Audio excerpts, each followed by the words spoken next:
Hello everyone, नमस्कार। आपके YouTube channel RAC गुरु पर आप सबका स्वागत है। आज का टॉपिक है हमारा हीट लोड कैलकुलेशन।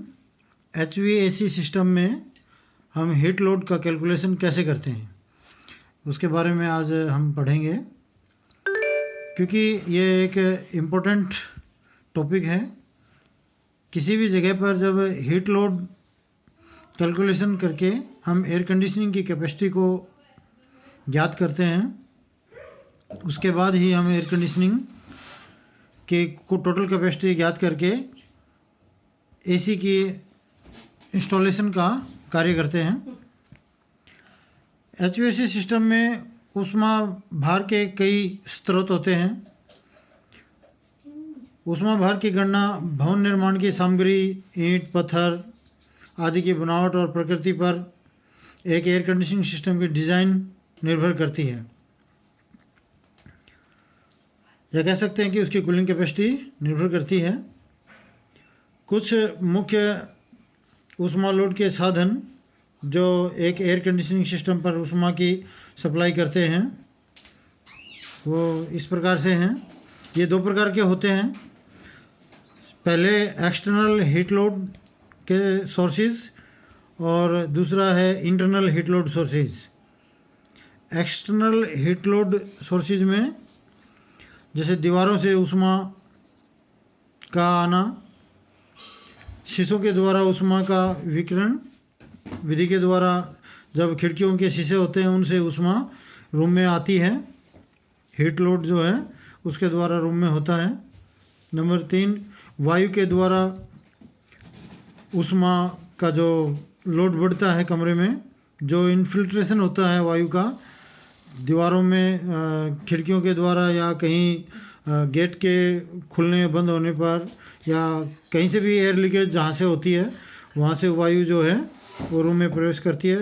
क्योंकि बाहर का जो टेम्परेचर है वो टेम्परेचर अधिक होता है और वायु का टेम्परेचर अधिक होने पर जब वो रूम में कहीं से भी प्रवेश करती है तो उसका टेम्परेचर अधिक होता है और अंदर के रूम के टेम्परेचर को वो इफेक्ट डालती है।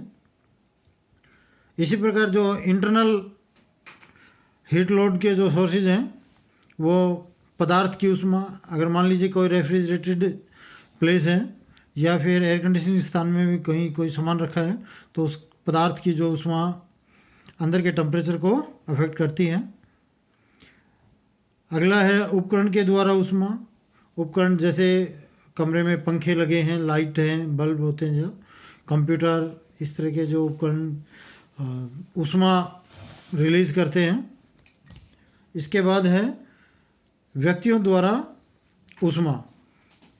उस एयर कंडीशन स्थान पर बैठने वाले व्यक्ति या काम करने वाले व्यक्तियों की संख्या कितनी होगी और उनके द्वारा कितनी ऊष्मा का एटमॉस्फेयर में या रूम में छोड़ा जाएगा। ये हीट भी जो है हीट लोड कैलकुलेशन में हम इसकी गणना करते हैं।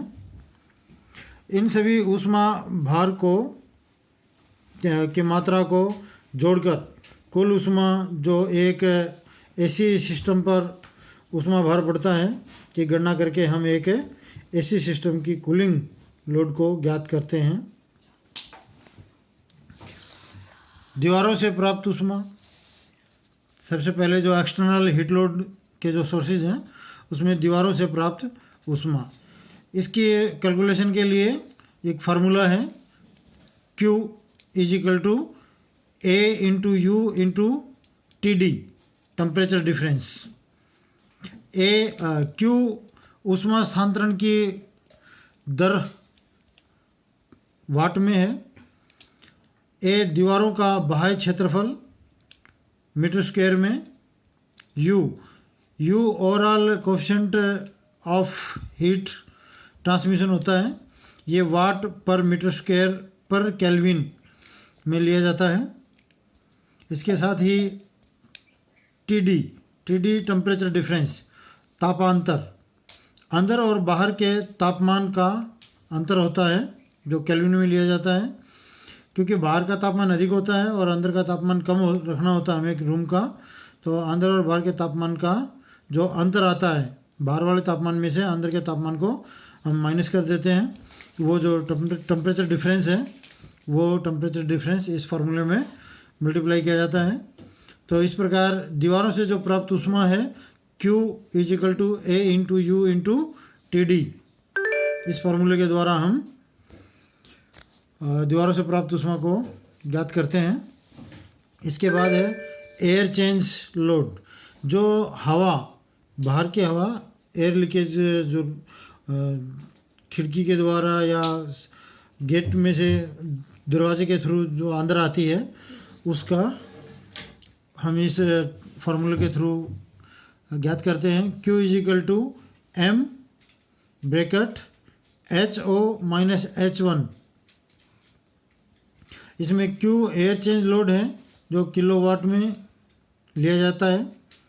HO बाहरी वायु की एंथैल्पी है जो किलो जूल पर केजी में लेते हैं हम।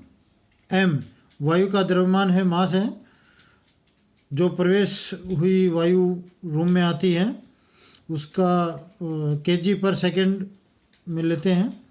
इसी तरह H1 आंतरिक वायु की एंथैल्पी होती है, जो अंदर ठंडी हवा है उसकी एंथैल्पी जो किलो जूल पर केजी में होती है। इस प्रकार ये जो बाहरी हीट लोड के साधन हैं इतने होते हैं। आज के लिए इतना ही बहुत काफ़ी है, आप इतना कीजिए। आप इसके लिए आप प्लीज़ सभी लाइक कीजिए, सब्सक्राइब कीजिए हमारे चैनल को, और अगले इसी का जो सेकंड पार्ट है वो अगली वीडियो में आपको मैं रिलीज़ करूँगा। Thank you.